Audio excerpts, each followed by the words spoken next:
तो इस वीडियो में मैं प्रत्यास्था बताऊंगा। प्रत्यास्था फिजिक्स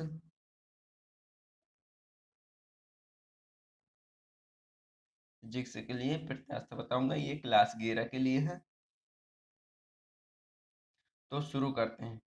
सबसे पहले आता है प्रत्यास्था। ये प्रत्यास्था है क्या? वस्तु के पदार्थ का वह गुण जिसके कारण वस्तु पर लगाए गए विरूपक बल को हटा लेने पर वस्तु अपनी पूर्व अवस्था को प्राप्त कर लेती है। वस्तु के पदार्थ का वह गुण जिसके कारण वस्तु पर लगाए गए विरूपक बल को हटा लेने पर वस्तु अपनी पूर्व अवस्था को प्राप्त कर लेती है अथवा प्राप्त करने का प्रयत्न करती है, प्रत्यास्था कहलाता है।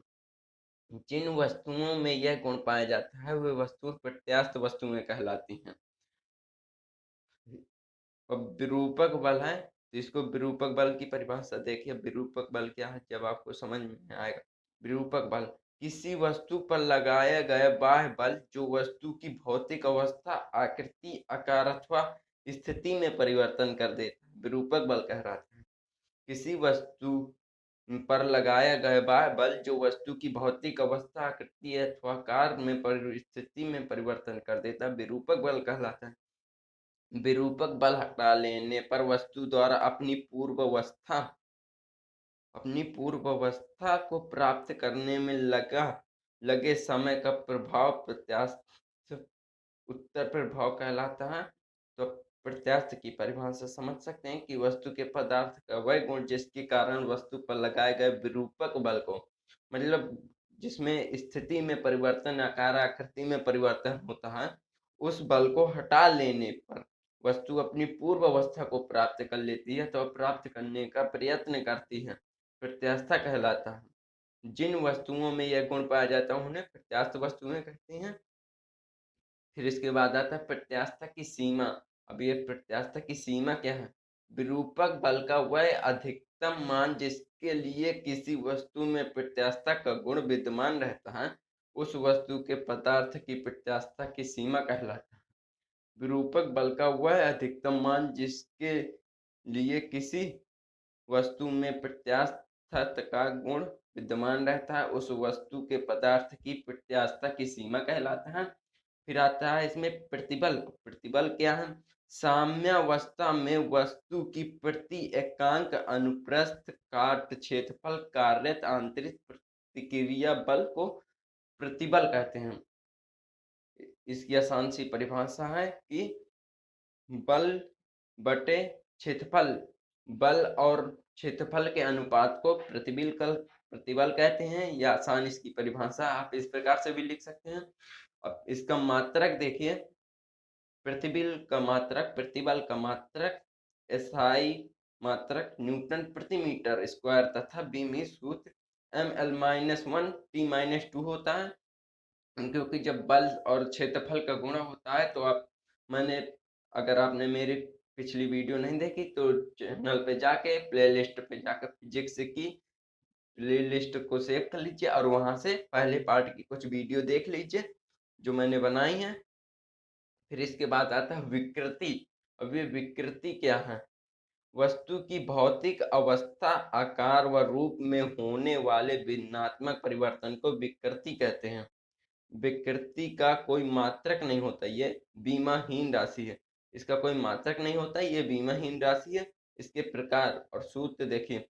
अनुदैर्ध्य विकृति, लंबाई में परिवर्तन, प्रारंभिक लंबाई इसे डेल्टा एल या प्रारंभिक लंबाई को एल। आयतन विकृति, आयतन में परिवर्तन बटे प्रारंभिक आयतन, इस प्रकार से delta V into upon V, इस प्रकार से लिखना है।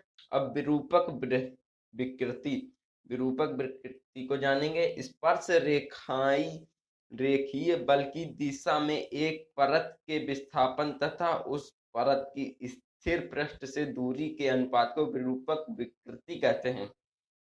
विरूपक विकृति क्या है? स्पर्श रेखीय बल की दिशा में किसी परत के विस्थापन तथा उस परत की स्थिर पृष्ठ से दूरी के अनुपात को विरूपक विकृति कहते हैं। अब इसके बाद आता है इसमें सबसे महत्वपूर्ण हुक का नियम। हुक का नियम, इस नियम अनुसार प्रत्यास्था की सीमा किसी पदार्थ में उत्पन्न प्रतिबल उसमें उत्पन्न विकृति के अनुक्रमानुपाती होता है। प्रतिबल अनुक्रमानुपाती विकृति, तो प्रतिबल बटे विकृति, प्रतिबल बटे विकृति और अथवा ई प्रत्यास्था गुणांक, इसे ई प्रत्यास्था गुणांक है। इस प्रकार से आपको लिखना। अब प्रत्यास्था गुणांक क्या है, ये आपको हुक का नियम याद रखना और प्रत्यास्था जितनी भी मैं हेडिंगें बता रहा हूँ सारी हेडिंग आपको याद रखना, आगे काम आएगा ये सारी हेडिंगें। प्रत्यास्था गुणांक प्रत्यास्था की सीमा के अंदर वस्तु पर कार्यरत प्रतिबल तथा उसके संगत उत्पन्न विकृति का अनुपात उस वस्तु का प्रत्यास्था गुणांक कहलाता है। प्रत्यास्था गुणांक इसे ई से प्रदर्शित करते हैं। प्रत्यास्था गुणांक प्रतिबल बटे विकृति, प्रतिबल बटे विकृति के अनुपात को प्रत्यास्था गुणांक कहते हैं। आप इस प्रकार से आसान सी परिभाषा याद कर सकते हैं। यह केवल पदार्थ की प्रकृति पर निर्भर करता है, यह केवल पदार्थ की प्रकृति पर निर्भर करता है। प्रत्यास्था गुणांक मुख्य रूप से तीन प्रकार के होते हैं। प्रत्यास्था गुणांक मुख्य रूप से तीन प्रकार के होते हैं।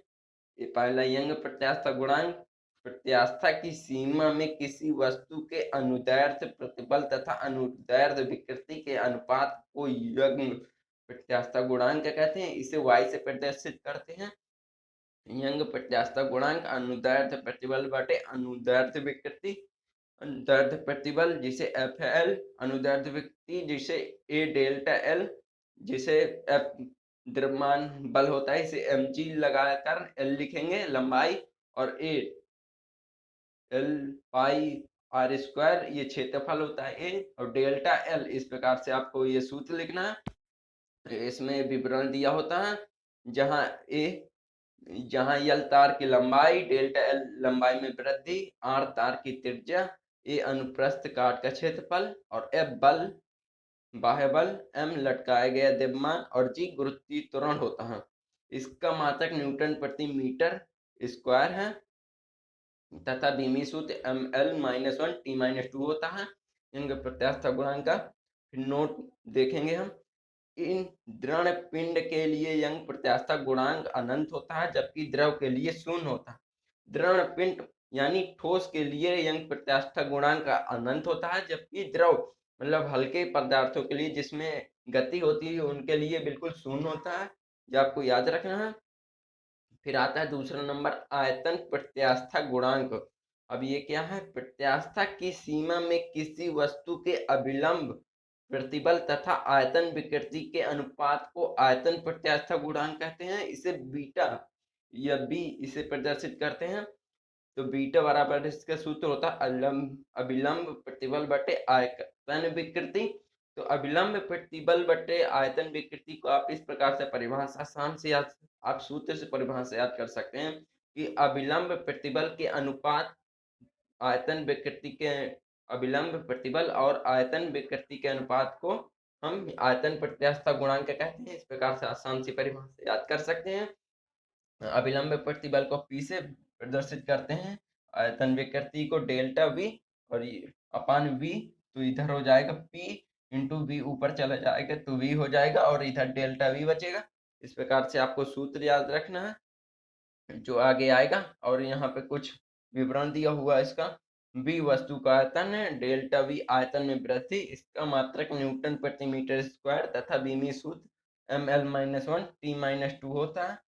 अब फिर संपीड्यता, संपीड्यता क्या है, किसी पदार्थ के आयतन प्रत्यास्था गुणांक B के व्युत्क्रम को उस पदार्थ की संपीड्यता कहते हैं। इसे बीटा से प्रदर्शित करते हैं। संपीड्यता बराबर होता है 1 बटे आयतन प्रत्यास्था गुणांक, इसे बीटा से प्रदर्शित करते हैं। अगर आपको आयतन प्रत्यास्था गुणांक नहीं आता तो आप संपीड्यता को नहीं कर पाएंगे। इसी प्रकार आयतन प्रत्यास्था गुणांक की पहले आपको परिभाषा याद होनी चाहिए, तब आप संपीड्यता कर पाएंगे। और फिर संपीड्यता का मात्रक होता है न्यूटन, मात्रक होता है मीटर प्रति न्यूटन तथा बीमी सूत्र M minus one L T two होता है। गैसों की संपीड्यता सबसे अधिक होती है, द्रवों की उनसे कम और ठोसों की सबसे कम होती है। फिर आता है भंजक प्रतिबल, फिर आता है भंजक प्रतिबल। ये भंजक प्रतिबल क्या है, किसी तार पर आरोपित वह महत्तम प्रतिबल जिस वह तार बिना टूटे सहन कर सकता है उसे तार का भंजक प्रतिबल कहते हैं। भंजक प्रतिबल का मान किसी दिए गए तार के नियतांक होता है, इसका मान नियतांक होता है। तो भंजक बल बराबर अनुप्रस्थ क्षेत्रफल अनुक्रमानुपाती होता है इसके अनुप्रस्थ क्षेत्रफल के। इस प्रकार से आपको परिभाषा ये सारी याद कर लेनी है और पेपर में ये एक न एक परिभाषा पूछी जाएंगी। ये क्लास 11 के लिए है, फिजिक्स प्रत्यास्था चैप्टर है ये आपको याद रखना है। इसके कुछ सवाल हैं जो आप करिए और इन्हीं सूत्रों की मदद से आयतन विकृति और ये आयतन अनुदैर्ध्य विकृति, इसमें हुक के नियम पर कुछ इसकी प्रमेय है जो सिद्ध करिए आप। तो वीडियो पसंद आए तो लाइक कर दीजिए और चैनल को सब्सक्राइब कर दीजिए और वीडियो को दोस्तों के साथ शेयर कर दीजिए।